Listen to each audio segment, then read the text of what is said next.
要把气升上温限制在1.5摄氏度之内，其实很重要的工作就是 IPCC 所做出来的。So my understanding of IPCC is that for the International Intergovernmental Panel on Climate Change, a lot of your work is about doing scientific research on climate change, and you educate the public and also the government about the climate change. And lots of your work actually helped promote the changes in government. For example, at the Paris Agreement in 2012, change at more depth, and also share with us what we can do. Thank you. Thank you very much, and good morning again, everybody. It's a pleasure to be back and have this opportunity to talk about a topic which is second only to my passion for Antarctica. So we'll use this opportunity to give you a few insights on the topic of climate change. But before I do that, I want to go back to one of the questions that was asked yesterday in my lecture, and I talked about the people in Taiwan being the origin of the voyagers who ultimately settled in Polynesia in the South Pacific. And this is a study that was published in 2005. There's been subsequent studies, but this one really does focus on the groups, the tribal groups, the indigenous peoples of Taiwan. And you can see there that all of those indigenous groupings contributed to the population that ultimately moved through Southeast Asia and across the Pacific into what we call the Polynesian Triangle, the area between Hawaii in the north, Easter Island or Rapa Nui in the east, and New Zealand in the south. And I was making yesterday the point that some of those voyages probably also reached the Antarctic ice shelf many centuries before the European explorers did. But today I'm going to talk about climate and climate change, and I'm going to very quickly go through my responses and hopefully your responses to three questions. First one is there a climate crisis? Are we actually dealing with a climate crisis, or is it something that the media is using to really grab our attention way beyond the scientific evidence? The second one, is this climate crisis being addressed? And the third question is, are we doing enough? So those are the three questions that I want to talk about today. And hopefully this will give you a better understanding of the whole issue of climate change. So first of all, is there a climate crisis? Well, what do we mean by the word crisis? And there are three meanings of the word crisis. The first one is it's a time of intense difficulty or danger. So ask yourselves, is this how we should be describing climate change? The second definition is a time when important decisions need to be made. The tipping point.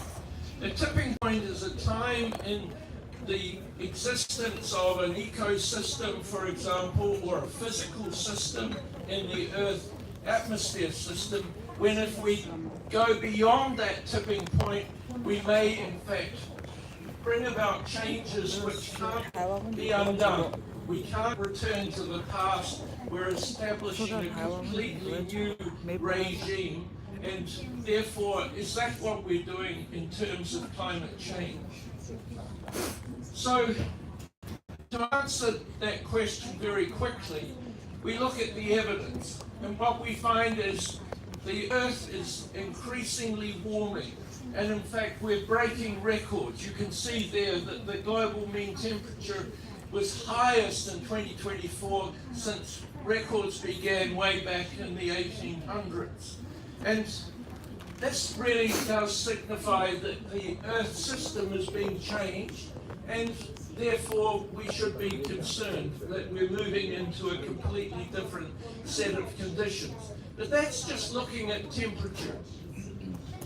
But that temperature record really does highlight the very serious changes that we're bringing about to the Earth's atmosphere system.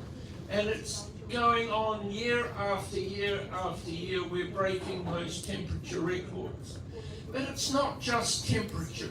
If you look at this diagram, it's probably a bit difficult to read. For example, where we are now, and Laura mentioned this yesterday, the changing aerial extent of the sea ice that forms around Antarctica every year and then dissipates in the summer. That sea ice regime is changing dramatically, and so we find those sorts of changes also, making the point that we're really not just interfering with the temperature of the Earth's atmosphere system, we're changing the planet's regime in many, many ways. One of the points that I want to make is that these changes have consequences. This is a graph showing how, in the blue line, how the temperature has increased since pre-industrial times. The Earth is warming. But the other line, the orange line, is showing the economic consequences for the Earth.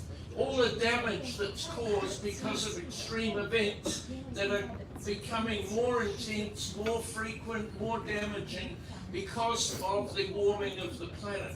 We're very much aware that the typhoons or the hurricanes or the tropical cyclones, they're all the same, just depends where you are in the world, these typhoons, hurricanes, tropical cyclones.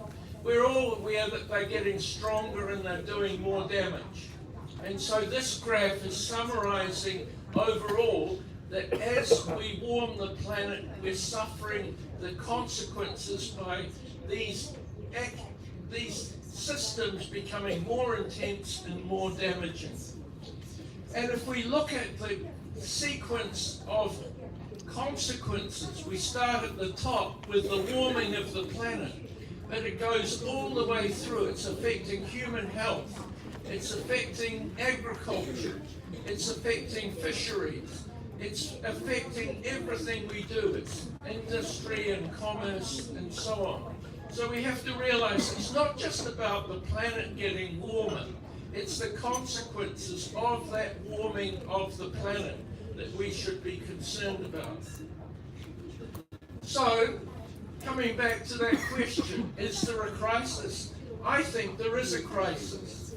I think we're changing the Earth, and the consequences that are following on from those changes in temperature are indeed of major significance, not only for us, but for future generations. We're passing on to future generations a completely different world than we were born into. So, not worrying about which of those definitions of crisis we're going to apply, I think there is a crisis. So, what do you think? If you think about those three definitions and the evidence we know about climate change and its consequences, what do you think about that significance? Are we dealing with a crisis? I'll leave you to answer that question. But as we think about that possibility of a crisis, your views are as important as mine in terms of whether we define it as a crisis or not. But as we think about that, we need to reflect on what's happening in response to that situation, crisis or no crisis. And one of the things that, when I reflect about it, is that I get very, very frustrated. And this diagram, or this cartoon here, summarizes how I feel about what we're doing regarding the crisis. If you look, we have a wall from the lower left to the upper right. It's described as a Great Wall. It's not the Great Wall of China, it's the Great Wall of Climate. The Great Wall of Climate. And what is that wall doing? It's separating the evidence that we have that we're changing the Earth atmosphere system. We're altering the climate and therefore altering ecosystems and economic systems and social systems.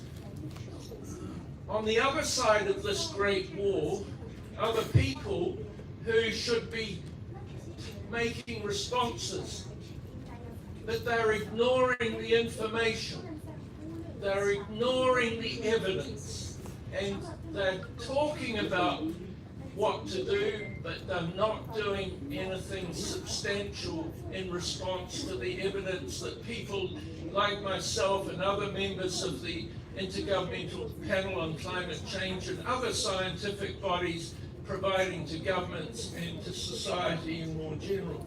That was way back in 2009. I'd like to think that things have changed from 2009 to 2025.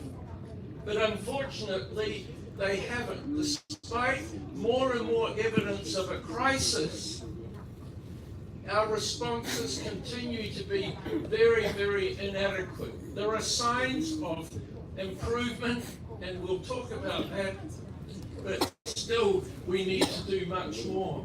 So another cartoon that summarizes this is that if we reflect over the last few years, I think there is widespread agreement now that we are dealing with a situation where the climate is changing because of human activity. We're all in step.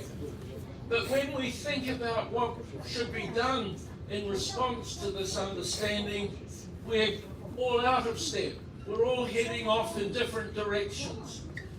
So we've made some progress. At least there is general understanding and agreement that the climate is changing.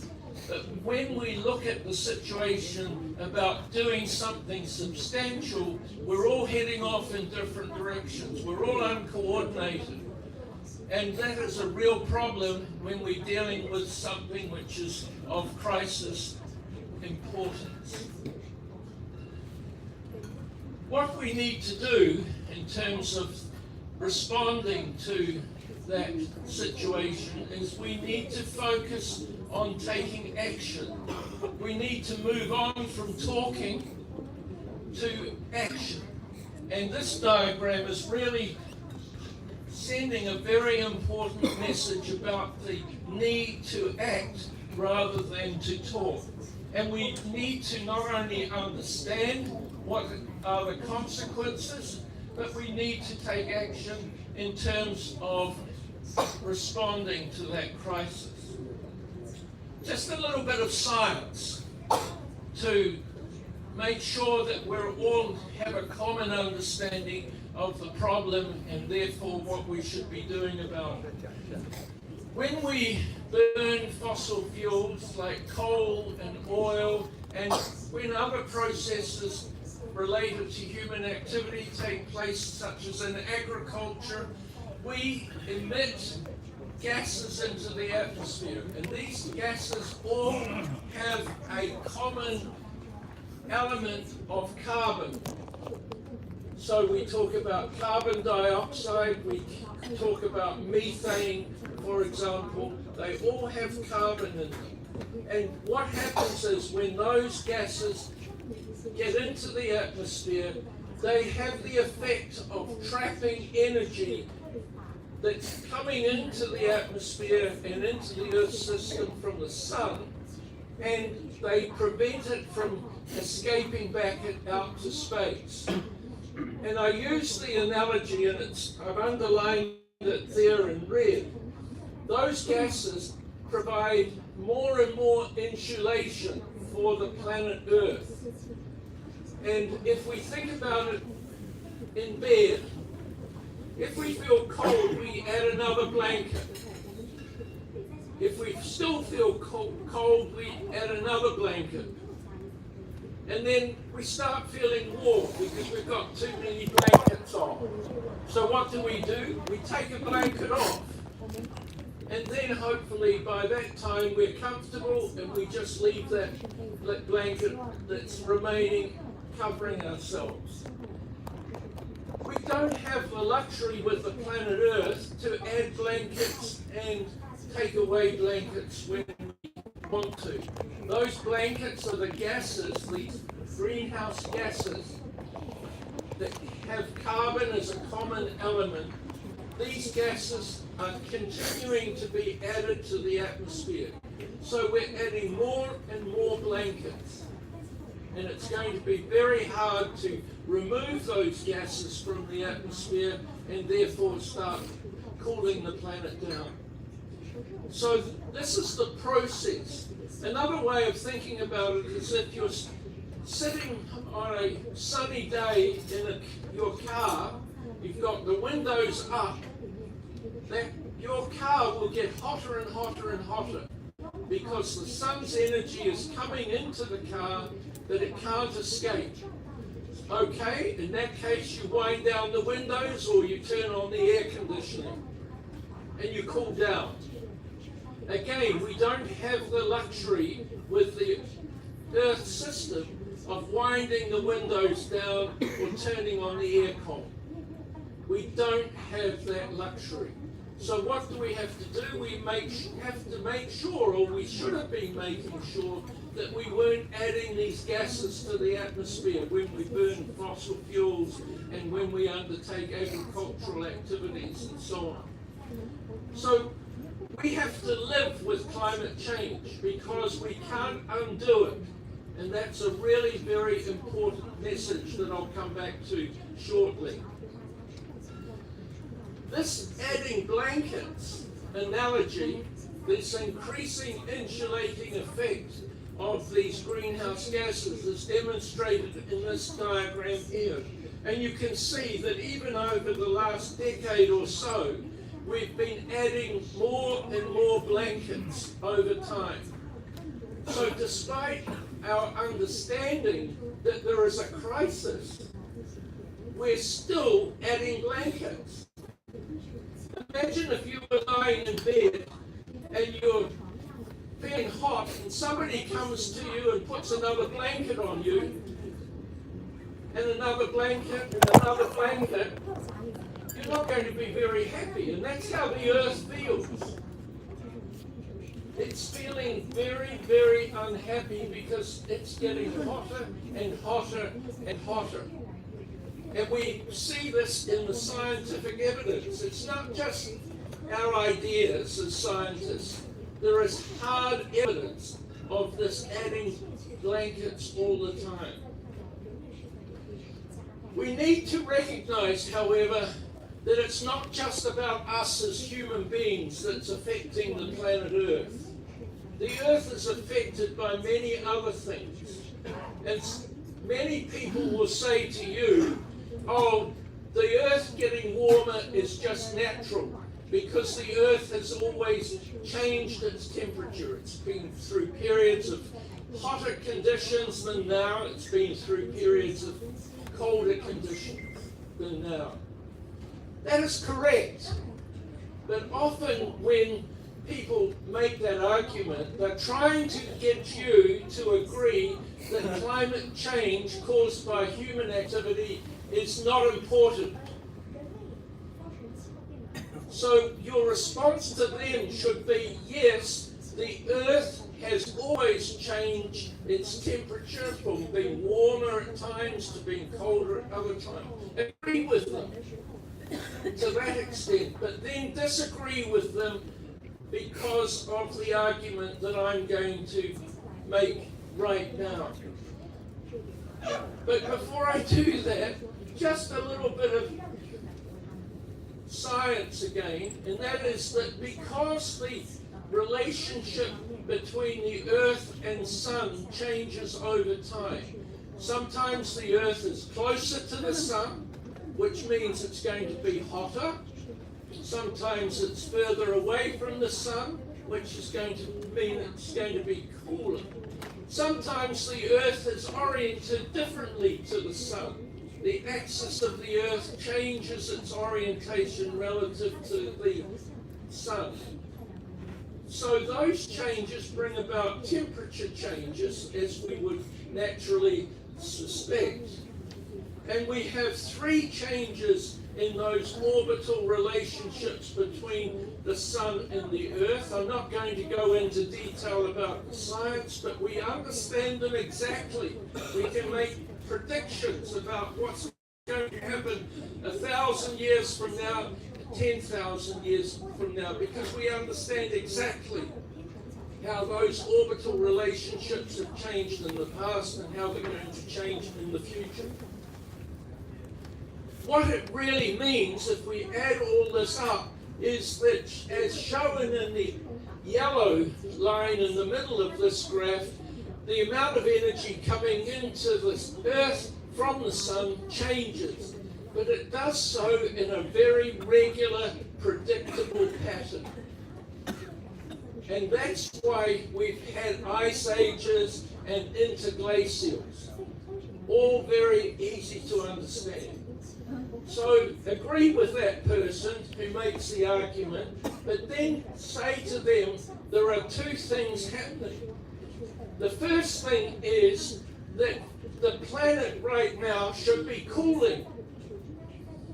If we look at those cycles of the Sun-Earth orbit, the planet Earth should be cooling.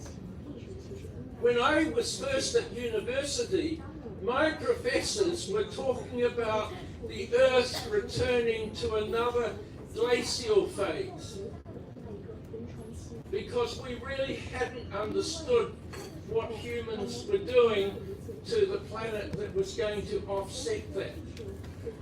So that's the first thing. We're going in the opposite direction. So if we're making those changes, think how significant they are compared to the natural forces that we're offsetting. The second thing is that the Earth temperature has never changed as rapidly as we are seeing now. When we went through those orbital changes that affected the Earth's temperature, they were slow changes. They were tens of thousands of years, hundreds of thousands of years that those changes were taking place. But remember those graphs that I showed you at the beginning. We're going from a cool phase to a very hot phase of the Earth in just over 100 years. And when we change something so rapidly, it really has a big impact on the system. Imagine if you now went from the comfort of this room and without putting any clothes on, went and stood out additional clothes on, went outside into the freezing cold. What does that do to your system? If I did it, I think that the doctors here and will make sure I don't do this, I'd probably go outside, feel so cold that I'd have a heart attack. Because we're stressing the system so badly through that rapid change from comfortable temperature here to very cold, extreme temperature outside. Our body can't cope with those rapid changes. The Earth system is the same. We are stressing the Earth system by undertaking rapid changes in temperature. And as we know, is the point I made right at the start, it's not just about temperature. That is the driving force, but the consequences extend to all other aspects of the climate and ecological system. So, as Laura said yesterday, we see a huge link, very, very significant link between the Earth's temperature and the changes in carbon dioxide concentration. One of the many greenhouse gases that we talk about, but it's the one that's a major consequence of human activity, so we tend to focus on that. We also know that those changes bring about changes in sea level as the ice and snow on the continental areas of the planet melt and move into the ocean. That raises the sea level, or if we increase the buildup of ice on the continental areas, the sea level will drop. So those cycles are natural, They would have been occurring even if there were no people on the planet Earth. But if we think about the changes that are going on today, then we realize that we're interfering with that system. Because today, carbon dioxide concentrations are up to 426 parts per million, shown by the green line. It's off the scale compared to the carbon dioxide concentrations for the last 400 million years. And look how quickly it's happening. So we're stressing the system by adding blankets, but we're adding those blankets very, very fast. And the system can't withstand that stress. And therefore, we have to recognize that there's going to be serious consequences. We're living on that planet, and those consequences will fall on us. So, what should we be doing? Well, one of the things we should be doing is working hard to stop the accumulation of these greenhouse gases in the atmosphere. The IPCC, on the basis of all the scientific evidence, advised the governments of the world to set a target of 1.5 degrees Celsius warmer than pre-industrial times. Because the evidence showed that if you only warmed the planet that much, there wouldn't be many really serious consequences. There really wouldn't be a crisis. But as I showed you in those first graphs, we've gone over that 1.5 threshold. We're now heading towards a 2-degree threshold. And so as you add more heat to the planet, the temperature rises, but the consequences also increase. So the Paris Agreement has said, try and meet a target of 1.5 degrees Celsius temperature increase compared to pre-industrial times. We're not going to meet that. It's also said, let's try and limit it to 2 degrees if we can't meet the 1.5 degree target. The evidence is that we're not even going to meet the 2-degree target. So we really need to make sure that we reduce the emissions of greenhouse gases into the atmosphere so that we at least meet a target of 2 degrees or close to it. You can see that we're not doing very well in terms of reducing greenhouse gas emissions. Right at the end, you can see a little dip, and that was during the COVID pandemic, when everything shut down. International travel shut down, so we weren't burning fuel to the same extent. People were locked down at home, so they weren't driving their cars, and so on. We all know that time when the economy and society was really going almost into hibernation. That showed up in terms of our greenhouse gas emissions. And people said, oh, this is time for a reset.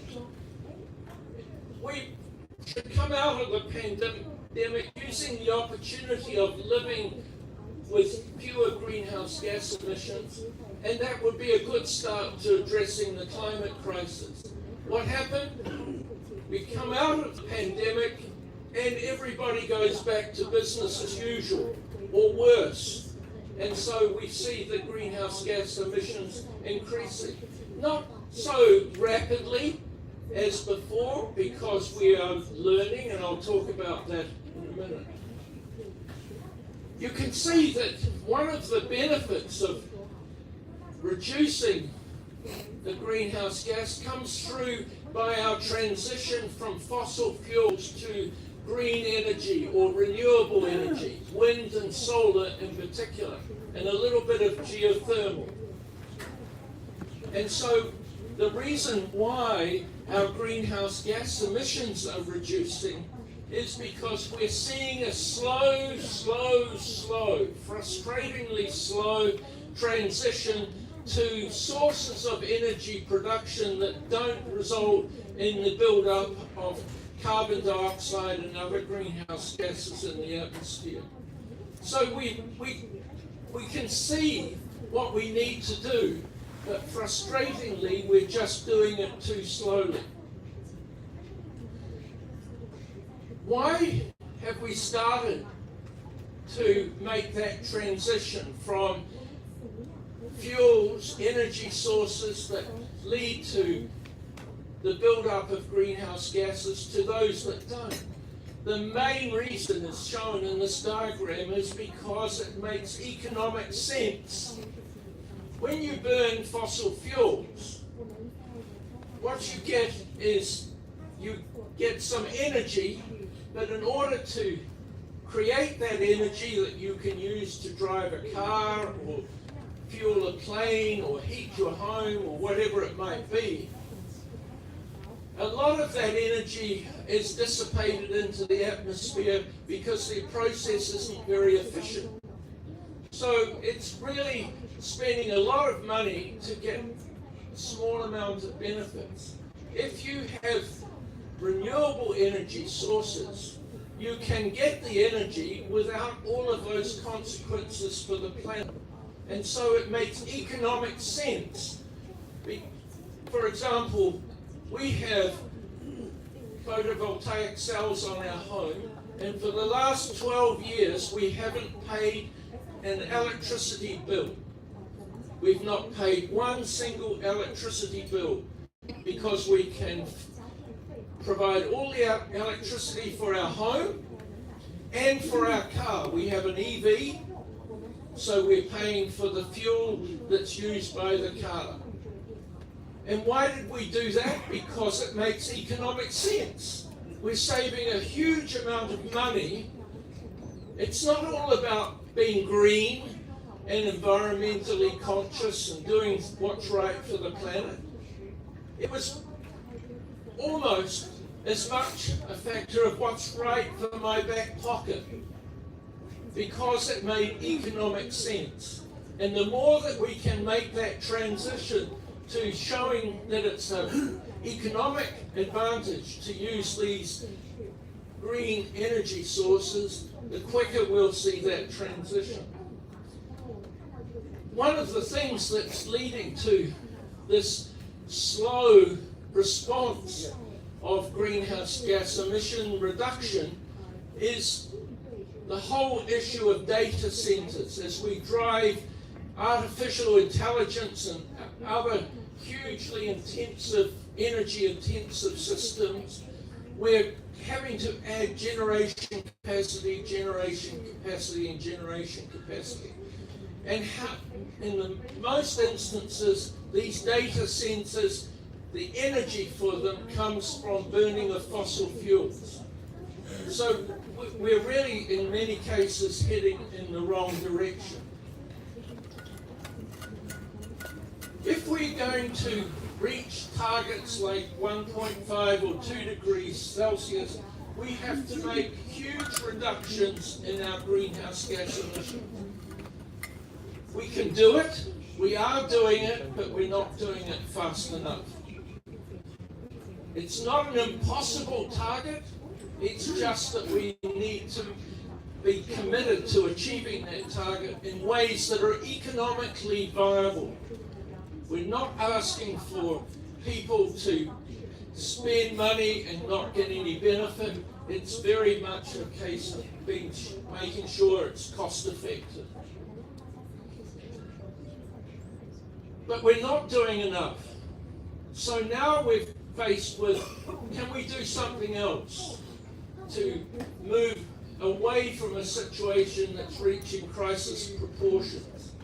And you will often hear about the suggestion, well, a short-term fix is to get involved in geoengineering. A short-term fix to this crisis problem, since we're not doing enough to reduce greenhouse gas emissions, let's use engineering solutions to help us in the meantime. So geoengineering, you can see that we can do solar radiation management, I've talked previously, and others have talked about carbon dioxide removal. Was it Hannah? Somebody yesterday, oh no, it was you, yes. Talked yesterday about the role of the tussock grasslands in South Georgia as a source of removal of carbon dioxide from the atmosphere. And we can also get involved in earth radiation management. You'll hear a lot of people saying, yeah, we've got a crisis, we're going to have to do these crisis management interventions called geoengineering. And it refers to large-scale interventions that really do temporarily reduce the consequences of the build-up of carbon dioxide and other greenhouse gases in the atmosphere. So the question here is solar radiation management a temporary solution to the crisis that we're facing? For example, you can use these techniques to reduce the build-up of the heat in the Earth's atmosphere system and therefore stop the planet warming as rapidly. One of the systems that's been suggested is to put water over the snow and ice covering in the Arctic and increase the reflectivity of the Arctic surface. And that will mean more of the energy that's coming in from the sun will get reflected back out into the atmosphere. That's one particular way of doing it. You can spread aerosols in the stratosphere. You can do many other things potentially. The second one is to remove carbon dioxide from the atmosphere. As I said, we've talked about this, and it is technically feasible. It's not economically viable at the moment, but it is a possible solution. And you can do earth radiation management by changing the cloud systems, particularly the cirrus cloud systems, by again flying through those and distributing aerosols and artificial aerosols into those cloud systems to increase their reflectivity. But the study's been done in a theoretical way, looking at the safety, the effectiveness, and the affordability of geoengineering. You have to think about those three factors. Is it safe to start interfering with these natural processes? Is it effective? Are we going to achieve the results we want? And thirdly, is it affordable? And the only intervention that's been shown to meet all of those criteria is the emission of stratospheric aerosols that will change the reflectivity of the high-level clouds in the atmosphere and the reflectivity of the stratosphere and reduce the build-up of energy in the planet. Okay, it's safe, it's effective, and it's affordable, but do we want to really engage in those sorts of interventions into our natural system? The Earth, if you look back in the history of these interventions, in introducing animals into, well, we'll use the example of the reindeer in South Georgia. It seemed to make sense at the start to have reindeer introduced into South Georgia. But what happened?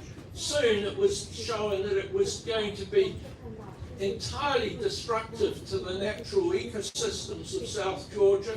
So we had to turn around and spend a lot of money eradicating the reindeer. And there's example after example after example of these human interventions going wrong.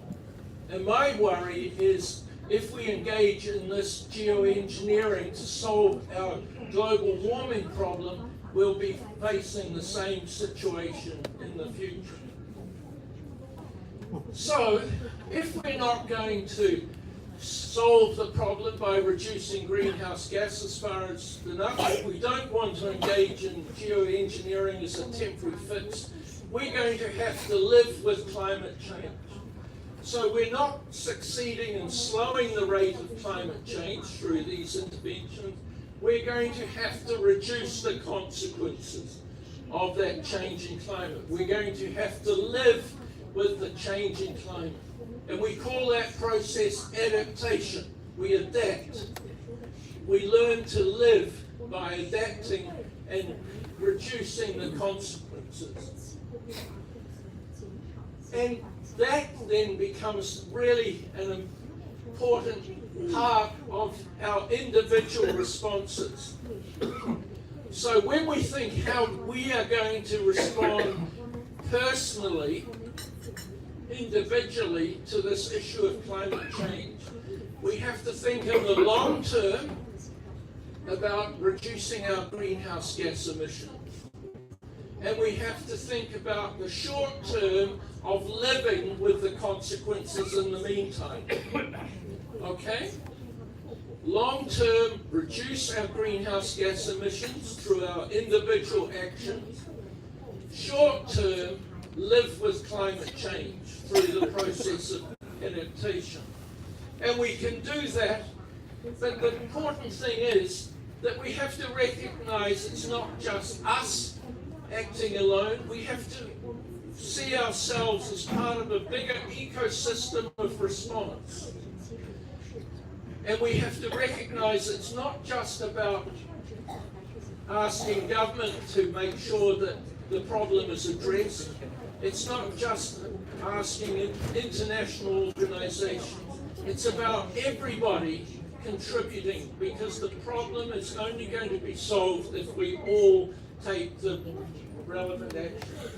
So, to end, I'm going to answer that question: what can you do as individuals? What can we do as individuals in terms of addressing this climate crisis? You often hear this expression, but what can I do? I am just one person. In this characterization, 7 billion people say that. Well, we're not going to get anywhere if the whole population of the world, and it's no longer 7 billion people, it's now over 8 billion people saying that. We're not going to get very far if everybody says, oh, leave it to somebody else, leave it to the government, leave it to my neighbour, leave it to my boss, whomever it might be. So we have to recognise that we're part of the problem, but we're also part of the solution.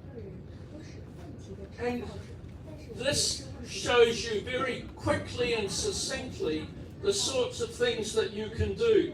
For example, you can work towards more of a plant-based diet. I could show you lots of diagrams which show that if we have highly processed diet, or if we have high meat diet, the greenhouse gas emissions associated with that diet are far higher than a diet that focuses on plant-based ingredients.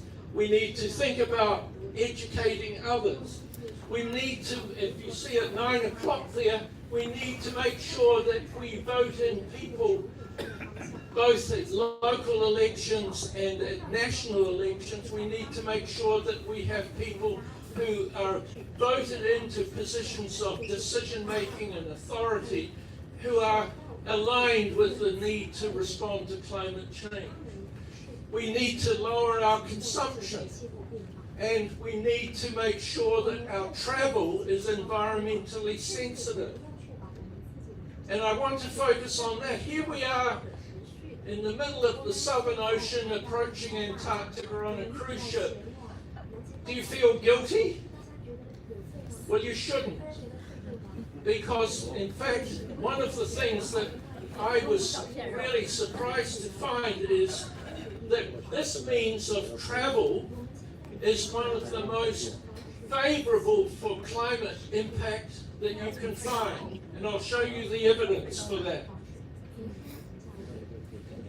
This is a few years ago now, over 10 years, my word, we published a book that showed that if you look at the greenhouse gas emissions for different modes of transport, and you didn't just think about the number of kilometres you travelled, but you took into account all the other benefits that were associated with that travel, then travelling by a cruise ship, in our example back then it was the Queen Elizabeth II, is only bettered by commuter rail and by a hybrid car in terms of its greenhouse gas emissions. How can that be? How can that be? Cruise ship moving and burning fossil fuels. Well, the reason is, this is a floating hotel. You're getting all of your accommodation, you're getting all of your food, you're getting all of your laundry. The cruise ship is doing a lot of the work that you would have been doing back home and releasing greenhouse gas emissions back home. So if you take into account the emissions that you've foregone back home by being on a cruise ship, then you get this very favourable relationship compared to other means of transport. So don't feel guilty being on a cruise ship travelling to Antarctica. You are actually contributing to greenhouse gas emission reduction by not staying home and going through all your travel by car and central heating and doing the laundry and so on. So, I just want to make a few concluding comments. These are really the takeaway messages. I'm going to bust some myths. So when this person comes up to you and says, oh, but climate's always changed, you now know your response to that person. Other people will come up to you and make these statements, and I hope you can respond equally in an educated manner as a result of this lecture. You will often hear that the evidence for us to have to take action is unconvincing. It's either a conspiracy theory or it's completely false, fake news. Some people invoke fake news to describe climate change. That's a myth. The evidence is absolutely 100% watertight that there is a need to take action. So don't let anybody tell you that there is no need to take action. In fact, we're too late, if anything, rather than too early. It's a problem for the future, not for today. This was often just used as an argument. Don't need to worry about it. Now, technology that's coming along will solve it in the future. That's an absolute myth, unfortunately. The action will cost too much and damage the economy. You often hear that rolled out as a reason not to take action. What I've tried to show you in a very superficial way today is the times when we do, as a world, take effective action is when the economics are favourable. So if we could make the economics more and more favourable, we'd see more and more effective action. So it's completely opposite to what that claim is making. The problem is so huge, I can't even talk about it, let alone do anything. I hope when you reflect on this lecture, you will realise that that is also a myth, because it's only our collective action that's going to address the problem. And finally, I may be part of the cause, but I'm not part of the solution.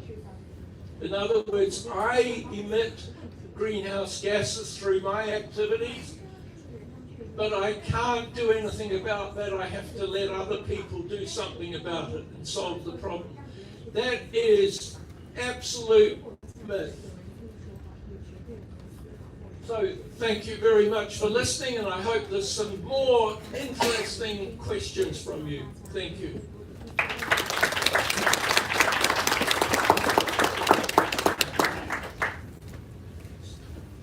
好的，各位有什么问题吗？我们可以用中文提问哈。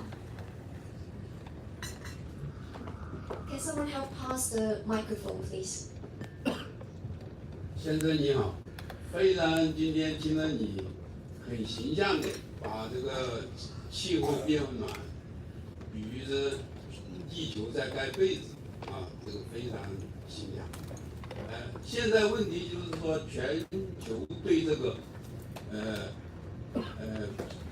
这个气候变暖都达到了共识，一定要节能减排。但是呢，我现在就是有一个问题，现在节能减排这个量，各国都是按照联合国，也就是 IPCC 这个组织给的计算方法。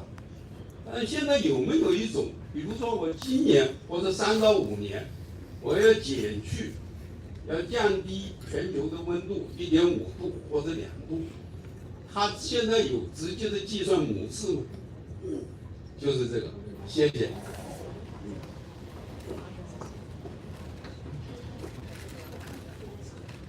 So the question is, so thank you very much for your very vivid metaphor that you described the earth warming as in we add the beddings to the earth, and now the world has reached a generous consensus that we need to reduce our emission and also save energy.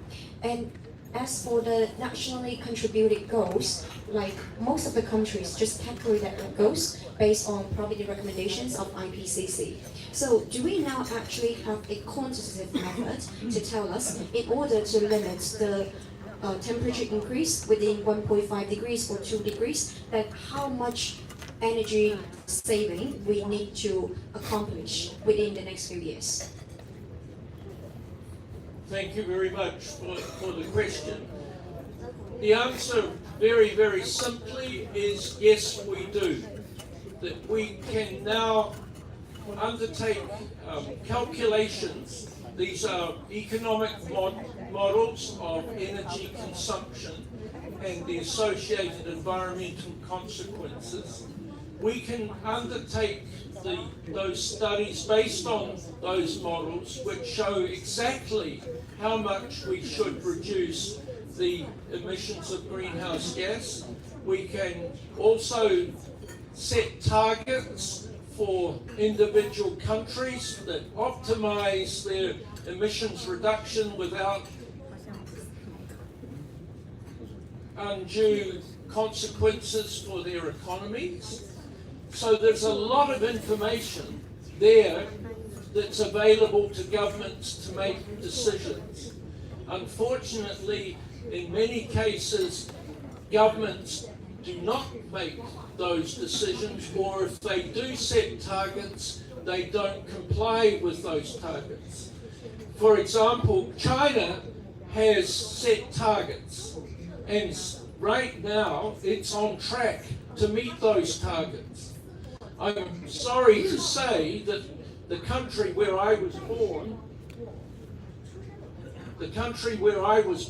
New Zealand, set targets, but with a change of government, the government now is trying to back off from those targets because they're saying that it will cost the New Zealand economy too much. It will be more than the country can bear because of those reductions in greenhouse gas emissions.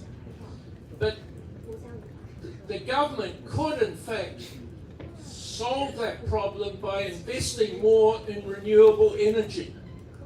The New Zealand government could solve the problem, but unfortunately the New Zealand government does not want to be involved in a large spending program because it's still suffering the economic consequences of COVID pandemic and the loss of tourism, which has been very, very harsh for New Zealand, I might add. So thank you for the question.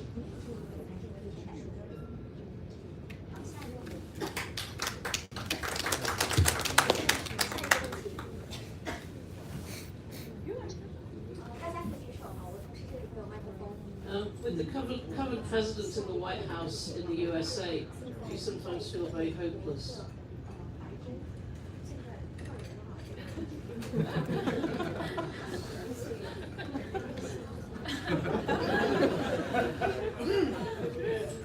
If I was Donald Trump, I would use the words no comment.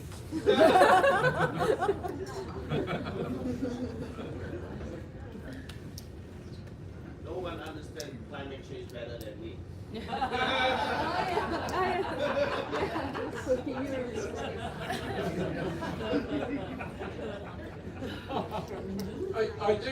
I do have to say that it's a real thrill to be on a ship that where the passenger guest list is predominantly from a developing country that understands the need to develop in an environmentally sound way. And it was very easy for me to give this lecture today, but often I'm lecturing to an audience on a cruise ship, lectures predominantly made up of people from the developed world. And you're conscious of the different dynamics between lecturing to people from developing countries and lecturing to people or talking to people who are predominantly from developed countries. 大家还有别的问题吗 ？Any more questions?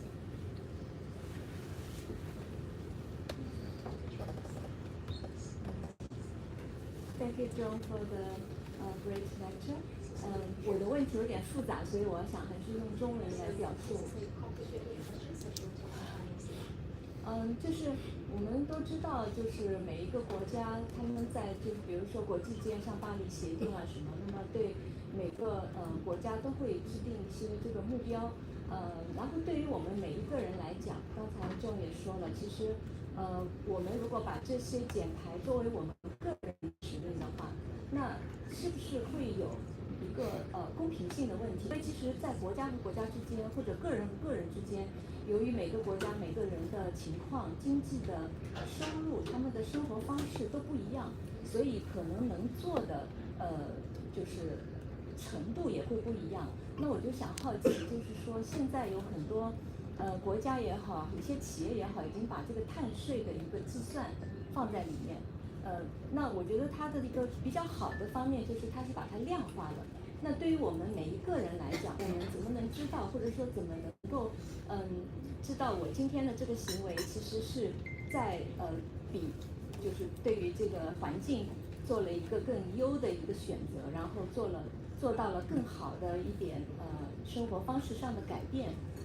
会不会有一个这种类似于每个人的一个碳足迹这样的一个计算，会推荐给不同国家、不同生活 GDP， 比如说不一样的这种国家，他们本人应该遵照的一个标准。这个是我的问题。就是如果没有一个任何的量化的话，那我觉得很多的东西都只能流于一种表达或者是口号。谢谢。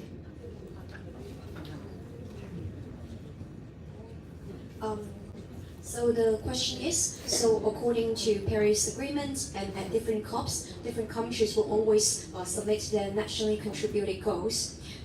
So in terms of the fairness of reducing emission, like is there a standard?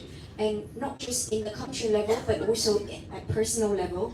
For example, different countries may have different GDP, and also at our personal level, we may have different lifestyle. And so, how much of contribution to the carbon emission reduction is fair for different person? And also, how do we quantify that your personal carbon reduction is effective? So, for example, for companies or for countries, we have already calculated like the emission into the carbon tax. So you can calculate how much will contribute to how much carbon tax. But then, how about at a personal level? How do we quantify your personal choices today will help reduction of the carbon emission by more or by less? Like if there isn't a quantitative way to do that, then maybe this would just become a slogan instead of effective actions. 谢谢周福，好棒的翻译。Thank you for the question, and also thank you for the interpretation. Both excellent. Using economic models, we can work out optimal emissions reduction initiatives for countries, and increasingly we can do this for provinces or subnational jurisdictions. We can't do that on an individual basis. But the problem is that these theoretical modelling calculations aren't being incorporated into international agreements. At the moment, the Paris Agreement simply says that countries can talk about and they can identify their national contributions. And I'm reminded of yesterday's lecture about the Antarctic Treaty. Yesterday I made the point that there's no Antarctic police force to make sure that countries do what they should be doing. And it's the same under the Paris Agreement. There is no police force that says, country X, you're not doing what you said you would do, therefore we're going to punish you, we're going to put the leaders in jail, for example. And we don't have that enforcement mechanism.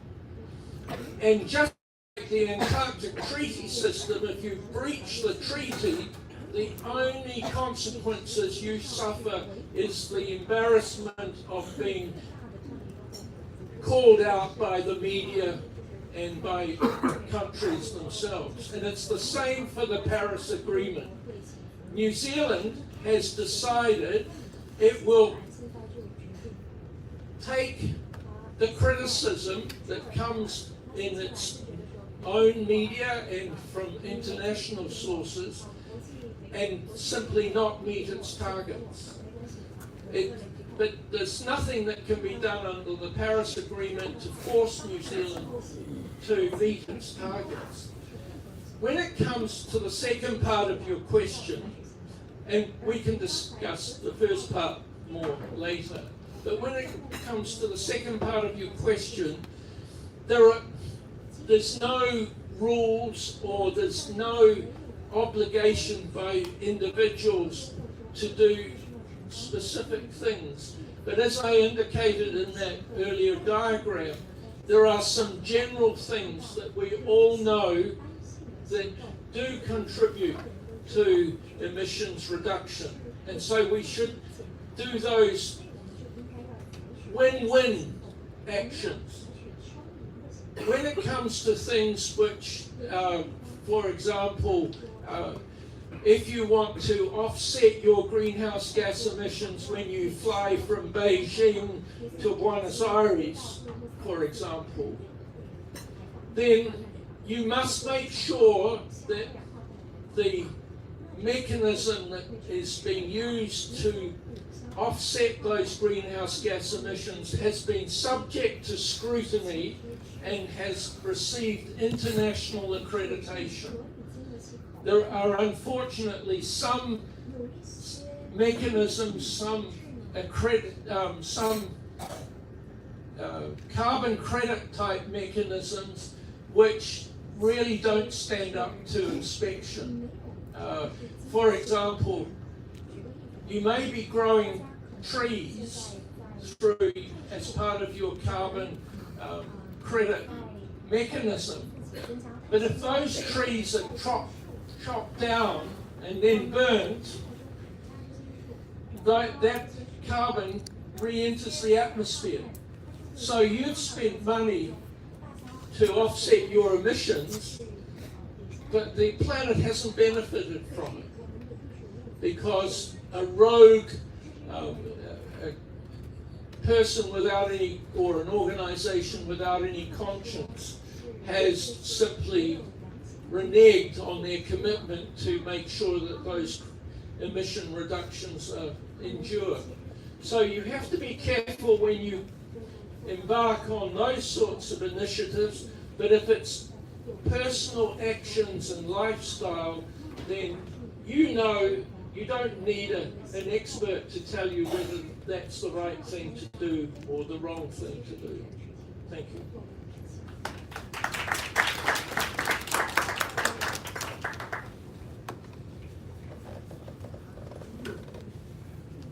Okay, I'm John. Thank you so much for the insightful lecture, really. I'm pretty much curious about how audiences in other developed countries usually respond to your talks. I sometimes feel very discouraged and frustrated when I realize that buying, say, an electric car contributes for less to environments than, say, a single private jet by calculation. So how do you view the way social class differences seem to cancel each other out, cancel out the environment efforts of some people with the damage caused by others? Thank you.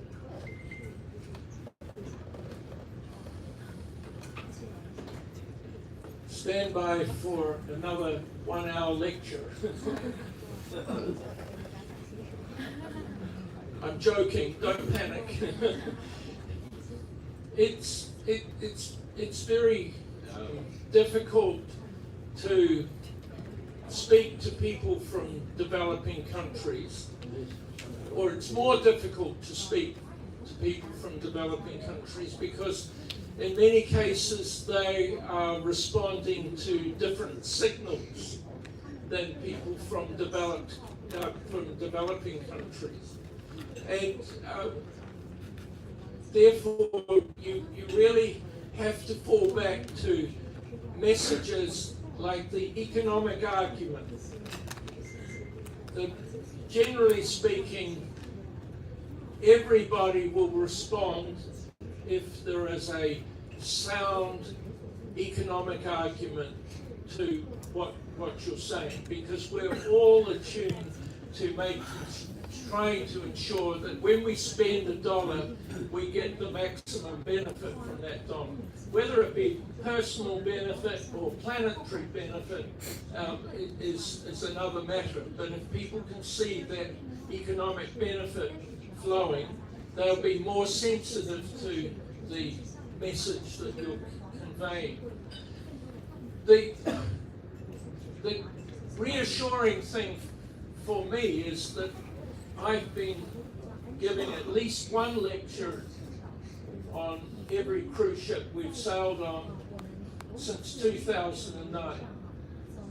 There is one cruise line which prohibits me from talking about climate change. That shall be a nameless cruise. Don't ask me which cruise line. But by and large, as for this ship, the companies are willing to ensure that their guests receive at least one lecture on climate change. When we first started cruising and lecturing, way back in 2009, I was very conscious when I looked out at the audience and I started my lecture on climate change that I was facing a very antagonistic audience. That audience, just by the look, the body language, showed that they were all set for an argument because they knew I was going to be pro addressing the climate issue, and many in the audience looked like they were going to argue against taking climate change seriously. And that bore out for those first few cruises. And for example, I think it was the second cruise, a member of the audience stood up and said to me that this was all blah, blah, blah, blah, deleted, and it's all a conspiracy, a global conspiracy by people in the developing world to bring the developed world to its knees. Just think about that. It was a global conspiracy by people in the developing world to bring the developed world to its knees. And the gentleman continued to talk, but he got more and more agitated and started using offensive language. And I interrupted him at that stage and said, "Excuse me, sir, if you cannot express your views without using offensive language, please sit down." And to this day, I give thanks that he sat down. He didn't continue to argue with me. I looked for that gentleman for the rest of the cruise and I never found him, because I wanted to sit down with him at a coffee table and have a discussion outside a big audience. I'm not saying he was hiding from me for the rest of the cruise, but I regret to this day I could not engage with that gentleman on a one-on-one basis. But fast forward, and this is the message that I want to give in response to your question, is that fast forward, that regardless of the audience these days, I'd have to say that when I give a lecture like this, not exactly this lecture, but similar lecture, I'm talking to an audience which I see heads nodding. Because when I give a lecture, I'm looking at your responses all the time. Because it gives me energy when I see the head nodding. It gives me more incentive to be more forceful in my arguments if I see the head shaking or if I see the eyes closing. So I'm looking at your reactions all the time. And I'd have to say that not just on this ship, but other ships, it's really a very big difference from 2009 to 2025. And that gives me a lot of hope. Thank you.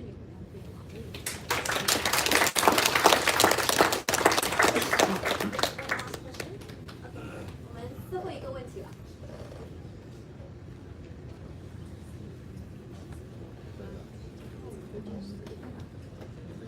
江先生这个我们国家，我们中国呢是有明确的这个关于排放的这个计划的，比如是三几年吧是这个碳高峰，然后是50年呢是这个碳中和。那么其他国家还有没有像我们这样子提出比较明确的这个目标的吗？有没有这个问题？ So John, a lot of different countries have proposed their NDC, nationally determined contributions. For example, in China, we have proposed that by 2030, we're going to reach a double peak in terms of emission, and by 2030, we're going to reach carbon neutrality. And are there some other countries who have set up similar goals?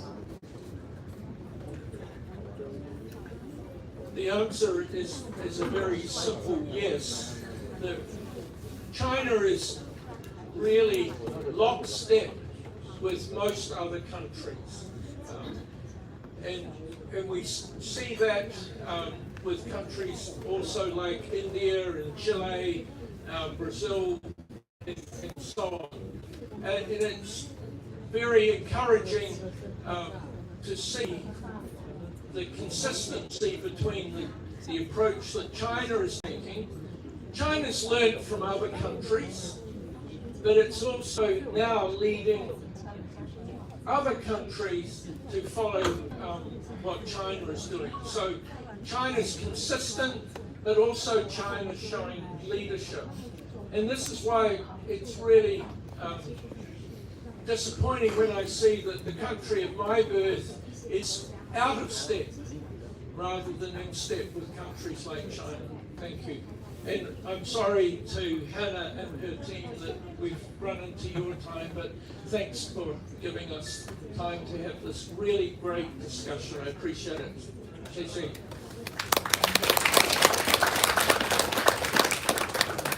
So once again, many thanks, great thanks to John, and let's give him another round of applause. 再给庄一伦热烈的掌声。